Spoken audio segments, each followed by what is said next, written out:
How strong is a Blox Fruits player? A being born at level 1, mere spark on the sea, thrown into chaos, clashing with bandits, beasts, and warriors, each victory carving strength into their soul. With every island, every battle, they rose, unlocking powers once thought mythical. Flames, light, shadows, even the essence of dragons. They defied death, conquered raids, tamed seas, and forged their own legend in the third sea. Today, we scale this titan. Today, we answer the question, how strong is a Blox Fruits player? Before we dive in, I want to make one thing clear. I'm no professional power scaler.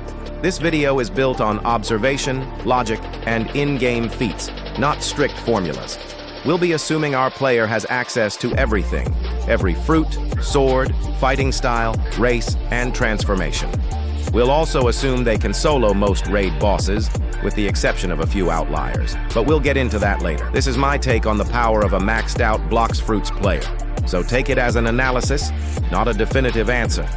Let's start measuring the character. First, we have strength. To measure strength, we need a baseline. And for that, let's start with one of the most devastating moves in the game, Quake V. In the One Piece anime, Whitebeard's Quake shattered Marineford, causing island-wide destruction.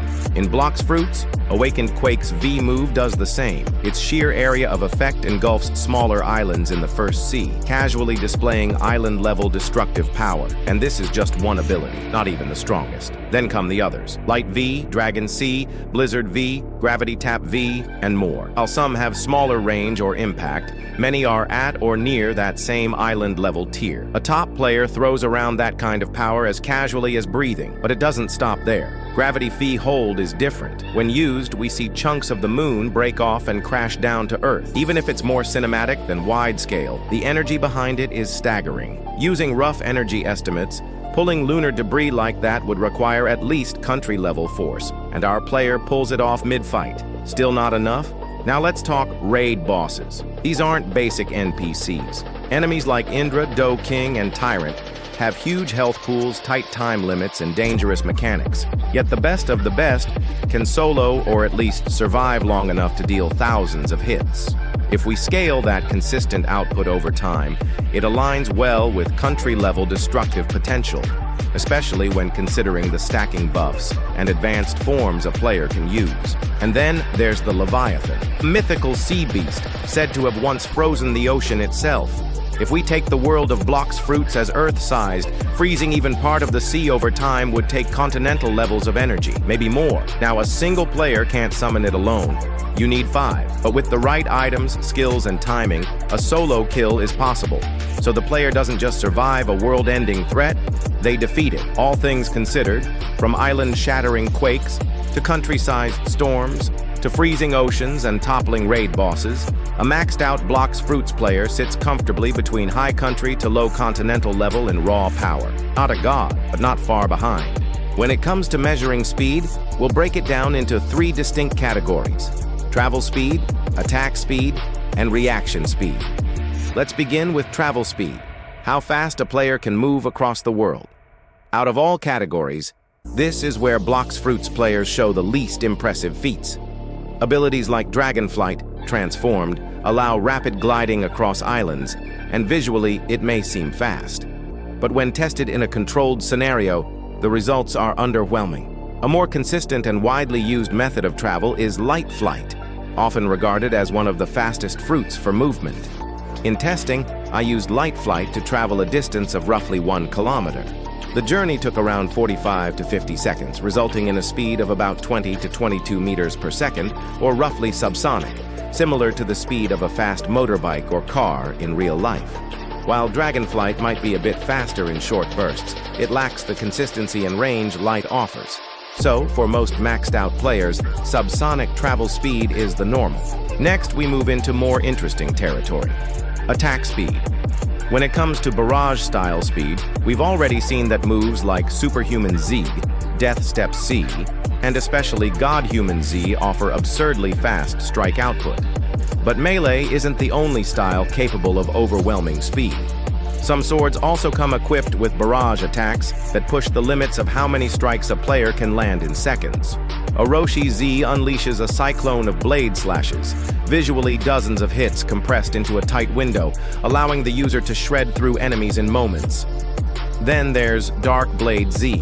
Aptly named 1,000 Slices, this move bombards the target with a relentless flood of slashes. While it may not literally deliver 1,000 strikes, the animation shows over 100 precise sword hits in just a few seconds. The velocity and frequency of those attacks put it on par, if not slightly above, the fastest barrage moves in the game. So when scaling a BloxFruit player's attack speed, with all their best barrage moves from fighting styles and swords combined, they easily reach hypersonic levels.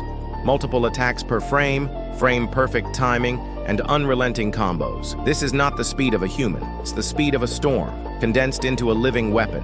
Reaction speed in BloxFruit isn't directly measured, but it's heavily demonstrated. In battle, the player is seen effortlessly dodging incoming projectile attacks, sword slashes, and elemental bursts, even before activating any abilities. That alone places their natural reflexes far beyond ordinary standards. But with instinct, their perception sharpens dramatically.